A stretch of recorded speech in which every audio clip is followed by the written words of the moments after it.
What's going on, guys? You're probably like, man, my credit is messed up. How am I going to fix it? You know, my cousin, my mother, that credit man is all telling me to send a 609 letter, or they're telling me to do this, but nobody's giving me a clear roadmap on how I can improve my credit. So many people out here trying to scam, and I just want to have the blueprint to improve my credit.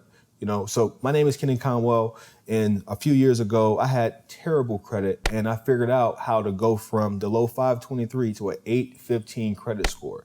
And what I realized along my journey is that you have to understand three things. Number one, you have to understand how to get the negatives removed. But then number two, you have to understand how to build credit. And then number three, how to get the money from the banks in that order. So many people that say, well, send a 609 dispute template or do a pay for delete template. And if you've been fixing your credit, you understand this stuff, but you've probably ran into sending letters to the credit bureaus, and then they verify and say, we're not going to investigate this. It's because you're missing this one simple step. 95% of people fail to do this. And what you don't know, which I'm going to break down right now, is that Equifax, TransUnion, and Experian do not have your information on file. What they're doing is they're verifying your information with smaller credit bureaus, and then every time you send a dispute to them, it's not going to them, it's going to something called eOscar.